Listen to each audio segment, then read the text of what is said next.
ലക്ഷം നേതാക്കൾ അല്ലേ, 1250 പരം മില്യൺ മുസ്ലിങ്ങൾ എന്നിട്ട് ഇക്കൊല്ലം കണ്ടത് 4 മില്യൺ 3 മില്യൺ മുസ്ലിങ്ങളെ മാത്രമാണ് ഹജ്ജ് ചെയ്യുന്നതായിട്ട്. അത്ര ചുരുക്കം പേരോടല്ല പറയുന്നത്. ചോദിക്കേണ്ടത് ഇഹത്തിലും പരത്തിലും നേട്ടം വേണമെന്നതാണ്.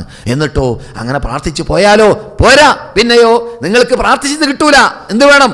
പ്രാർത്ഥിച്ചതനുസരിച്ച് നാട്ടിലേക്ക് എത്തിയാൽ, ഹജ്ജ് കഴിഞ്ഞാൽ, ഉംറ കഴിഞ്ഞാൽ, സൽക്കർമ്മം കഴിഞ്ഞാൽ, പ്രാർത്ഥിച്ചു കഴിഞ്ഞാൽ എപ്പോൾ പ്രാർത്ഥിച്ചാലും ആ പ്രാർത്ഥന അനുസരിച്ചിട്ട് ചോദിച്ചത് എന്താണ്? അന്തസ്സ് വേണം. നാട്ടിലേക്ക് പോയിട്ട് എന്ത് വേണം? ഇറാഖിലേക്ക് പോയാൽ എന്ത് വേണം? ഇറാനിലേക്ക് പോയാൽ എന്ത് വേണം? ഇന്ത്യയിലേക്ക് പോയാൽ എന്ത് വേണം? അമേരിക്കയിലേക്ക് പോയാൽ എന്ത് വേണം? നമ്മുടെ അവരവരുടെ വസതിയിലേക്ക് പോയാൽ എന്ത് വേണം? ആ മിനയിൽ നിന്നിട്ട് ചോദിച്ച അന്തസ്സിന് വേണ്ടി, അഭിമാനത്തിന് വേണ്ടി, പുരോഗതിക്ക് വേണ്ടി പ്രവർത്തിക്കണം. അതാണ് അള്ളാഹിന്റെ നിർബന്ധം. അള്ളാഹ് പറയുന്നു, ഉലൈക ലഹും നസീബും മിമ്മാ കസബൂ.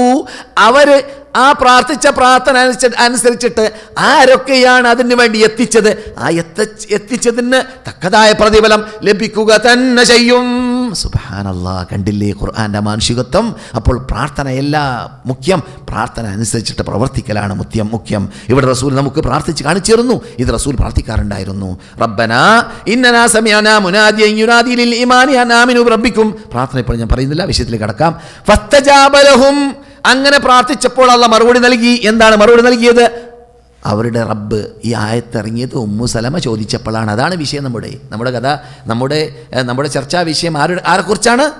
ഉമ്മു സലമയെക്കുറിച്ച്. ഉമ്മു സലമയാണ് ചോദിക്കുന്ന റസൂലിനോട്, ഞാൻ ഇത്ര പാടുപെട്ട് കഷ്ടപ്പെട്ട് ഹിജ്റ വന്നു, അതുപോലെ ഹിജ്റ വന്നവർ എന്നെപ്പോലെ പല സഹോദരിമാരുണ്ട്, ഞങ്ങളെക്കുറിച്ച് എന്താ പ്രതിവാദം ഖുർആനിലില്ലാത്തത്, ഞങ്ങളെക്കുറിച്ച് എന്താ അള്ളാഹു ഒന്നും പറയാത്തത് എന്ന ചോദ്യത്തിന് മറുപടിയാണ് അന്നീ ലാ ഉളിഉ അമല ആമിലിൻ മിൻകും, നിങ്ങളിൽ നിന്നിട്ട് അമൽ ചെയ്ത ആരുടെ അമലിനെയും ഞാൻ പാഴാക്കുന്നതല്ല എൻ്റെ അടിമകളെ. മിൻദക്കരിൻ, ആണായിരുന്നാലും, ഉൻസ പെണ്ണായിരുന്നാലും, ബഅദുക്കും മിൻ ബഅദ്, നിങ്ങൾ അങ്ങും ഇങ്ങും ചെയ്യുന്ന ഉപകാരങ്ങൾ, സർവ്വ നന്മകൾ, സർവ്വ നേട്ടങ്ങൾ, സർവ്വ സമ്പാദ്യങ്ങൾ അതെല്ലാം പരലോകത്തിൽ കിട്ടും.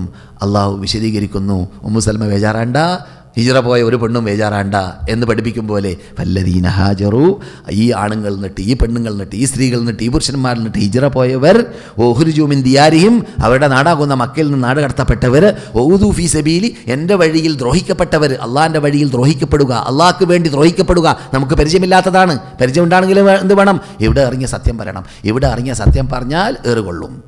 ഇവിടെ ഇറങ്ങിയ തൗഹീദ് പറഞ്ഞാൽ ഏറുകൊള്ളും, ദ്രോഹിക്കപ്പെടും, മൈക്കെടുത്ത് വലിച്ചെറിയും, അതുപോലെ എന്തെല്ലാം ഭക്ഷണം കിട്ടും, നാട് കടത്തപ്പെടും. എൻ്റെ ഖബർ സ്ഥാനത്തിൽ നിന്ന് ഞാൻ ഖബറടക്കൂലാന്ന് എൻ്റെ ക്ലാസ് മെമ്പർമാരിൽ ഒരാളോട് കാലിക്കറ്റെന്ന് പറഞ്ഞ വാർത്ത നിങ്ങൾക്കറിയാം. നമ്മുടെ ക്ലാസ് മെമ്പർമാരിൽ ഒരാൾ നാട്ടിലേക്ക് പോയപ്പോൾ മൂപ്പരോട് പറഞ്ഞതാണ്, ആര് വാപ്പയും അളയപ്പയും, എടാ നീ മരിച്ചാൽ ഞങ്ങൾ ഈ ഖബർ സ്ഥാനത്തിൽ ഖബറടക്കൂല, നീ ഈ തത്വമായിട്ട് നടന്നാൽ. ഏത് തത്വം? പ്രാർത്ഥിക്കേണ്ടത് അള്ളാഹിനോട് മാത്രം എന്ന തത്വം. അതാണ് മൂപ്പർക്ക് ബേജാറ്. ഇത് നമ്മുടെ നാട്ടിൽ നടന്നതാണ്. അപ്പോൾ എവിടെയാണ് പ്രശ്നം? വേറെ എന്ത് പറഞ്ഞാലും അതിന് മറുപടി പത്രത്തിലൂടെ, കഴിഞ്ഞ ക്ലാസ്സിൽ പറഞ്ഞതുപോലെ പത്രത്തിലൂടെ മറുപടി വരും, പ്രസംഗത്തിലൂടെ മറുപടി വരും, ഖണ്ഡനം വരും, എന്നല്ലാതെ കല്ലേറ് വരില്ല. കല്ലേറ് തൗഹീദ് പറയുന്നിടത്ത് പണ്ട് റസൂൽ കല്ലേറ് കൊണ്ടത് തൗഹീദ് പറഞ്ഞപ്പോഴാണ്, സത്യം പറഞ്ഞപ്പോഴാണ് റസൂലുള്ളാഹി സ്വല്ലല്ലാഹു അലൈഹി വസല്ലം കല്ലേറ് കൊണ്ടത്. ഇത് തലയിൽ നിന്നിട്ട് റസൂലുള്ളാഹി ചോര ശുദ്ധീകരിച്ച് ക്ലിയറാക്കി വീണ്ടും അതേ സ്ഥലത്ത് പോയി പറഞ്ഞതെന്തായിരുന്നു? ഖൂലൂ, പറയുക, ലാ ഇലാഹ ഇല്ലല്ലാഹ്, ആരാധിക്കേണ്ടത്, വിളിച്ച് പ്രാർത്ഥിക്കേണ്ടത്, നേർച്ചയാക്കേണ്ടത്, അറക്കേണ്ടത്, ആരാധന മുഴുവനും സമർപ്പിക്കേണ്ടത് അള്ളാഹ്ക്ക് മാത്രമാണ് എന്ന ഒരു ഉഹിയ്യത്ത് നിങ്ങൾ പറയണം, അത് സ്ഥാപിക്കണം എന്ന് പറഞ്ഞപ്പോഴാണ് എന്നിട്ട് അടി, ഇടി, അതുപോലെ തന്നെ കഴുത്തിൽ വെള്ളി, ഇതൊക്കെ റസൂലുള്ളാഹി അനുഭവിച്ചു.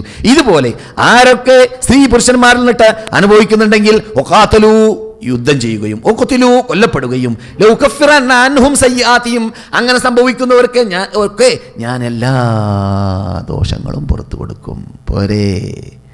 പോരെ ആ മുസ്ലിങ്ങൾ റസൂലുള്ളാഹിയുടെ ഹദ്റത്തിലേക്ക് വന്നിട്ട് മുസ്ലിമാകുന്ന വേളയിൽ റസൂൽ നിങ്ങൾക്ക് മാഫ് ചെയ്ത് കിട്ടുമെന്ന് പറയുമ്പോൾ അവർക്കുണ്ടാകുന്ന സന്തോഷം.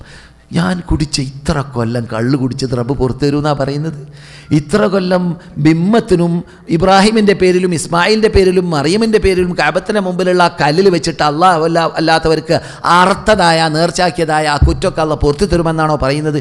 എന്തൊരു വിശാലമായ അനുഗ്രഹത്തിൻ്റെ ഉടമയാണ് ഈ റബ്ബ് എന്ന് പറഞ്ഞുകൊണ്ട് അവർ ആഹ്ലാദിക്കാറുണ്ടായിരുന്നു. നമുക്കറിയാവുന്നതുപോലെ ഓല ഉദ്ഖിലന്നഹും ജന്നാത്തിൻ തജ്രി മിൻ തഹ്തിഹൽ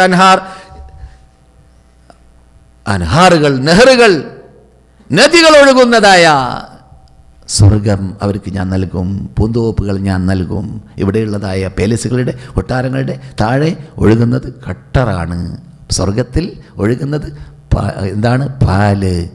പാലാലുള്ള നദി, പിന്നെയോ തേനാലുള്ള നദി, കള്ളാലുള്ള സ്വർഗീയ കള്ള്, സ്വർഗീയ ബ്രാൻഡി, അതൊക്കെയാണ് അവിടെ ഒഴുകുക. നല്ല നല്ല ക്ലിയറായ സ്വർഗീയ വെള്ളം. അതാണ് അല്ലാഹു പറയുന്നു, ലൗ ദഖലന്നഹും ജന്നാത്തിൻ തജ്രി മിൻ തഹ്തിഹൽ അൻഹാറു സവാബൻ മിൻ ഇൻദില്ലാ. ഇതാണ് അവർക്ക് റബ്ബിൽ നിന്നിട്ട് കിട്ടുന്നതായ പ്രതിഫലം. വല്ലാഹു ഇൻദഹു ഹുസ്നുസ് സവാബ്. അല്ലാഹുവിൻ്റെ അടുക്കൽ നിങ്ങൾക്ക് നല്ല പ്രതിഫലം ലഭിക്കും കൂട്ടരെ. അങ്ങനെയുള്ള പ്രതിഫലം അല്ലാഹുവിൽ നിന്നിട്ടല്ലാതെ വേറെ ആരിൽ നിന്നിട്ടും ലഭിക്കുന്നതല്ല. അതുകൊണ്ട് പ്രതിഫലം നല്ലത് നൽകുന്ന റബ്ബിനോട് ചോദിച്ചോളീൻ, റബ്ബിനോട് പ്രാർത്ഥിച്ചോളീൻ. റബ്ബ് നിങ്ങളുടെ പ്രവർത്തനത്തെ പുരുഷനായിരുന്നാലും സ്ത്രീയായിരുന്നാലും പാഴാക്കുക തന്നെ ഇല്ല എന്ന് റബ്ബുൽ ഇസ്സത്ത് ജല്ല ജലാലുഹു സന്തോഷ വാർത്തയായിട്ട് സൂറത്ത് ആല ഇംറാനിലൂടെ ആയത്തിറക്കുന്നത് ആരുടെ ചോദ്യത്തിന് മറുപടിയായിട്ടാണ്? മഹദിയായ നമ്മുടെ ഉമ്മയായ ഉമ്മുൽ മുഅ്മിനീൻ ഉമ്മു സലമ റളിയല്ലാഹു തആല അൻഹ പണ്ട് ഇതേ വിശുദ്ധ മദീനയിൽ നിന്നിട്ട് ചോദിച്ച ചോദ്യത്തിന് മറുപടിയായിട്ടായിരുന്നു. ഈ ശൈലി ഖുർആനിൽ ധാരാളം കാണാം. സഹോദരിമാർ പ്രത്യേകം മനസ്സിലാക്കണം.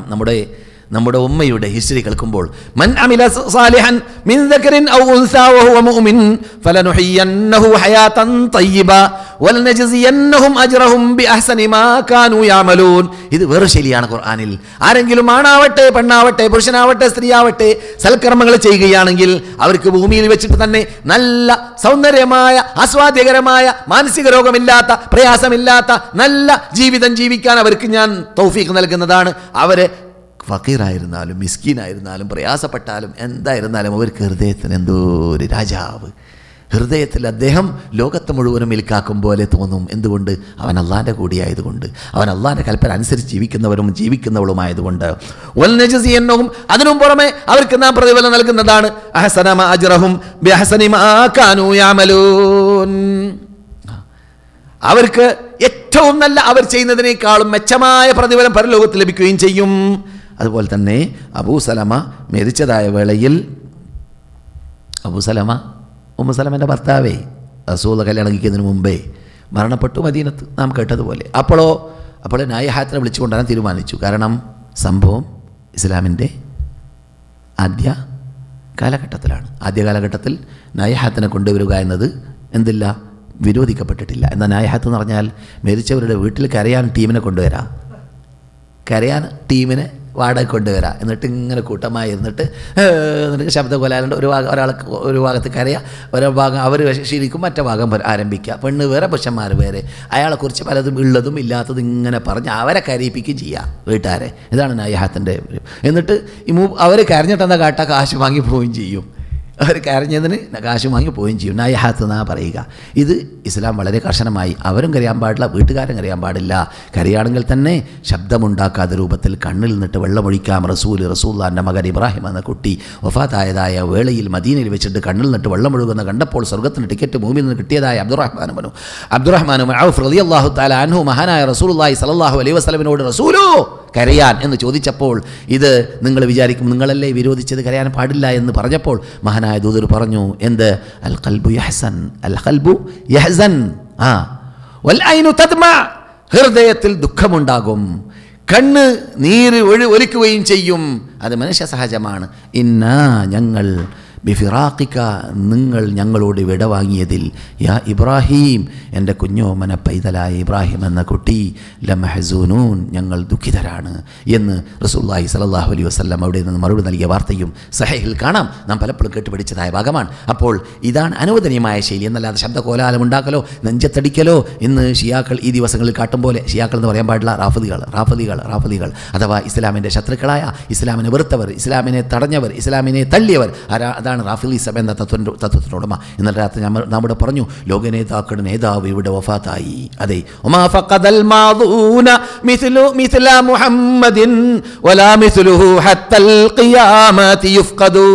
ലോകത്തിൽ ഇതുവരെ ആരും മുഹമ്മദിന് നഷ്ടപ്പെട്ടതുപോലെയുള്ളതായ ഒരു വ്യക്തിത്വത്തെ ആരും തന്നെ ഇതുവരെ നഷ്ടപ്പെട്ടിട്ടേ ഇല്ല സല്ലല്ലാഹു അലൈഹി വസല്ലം.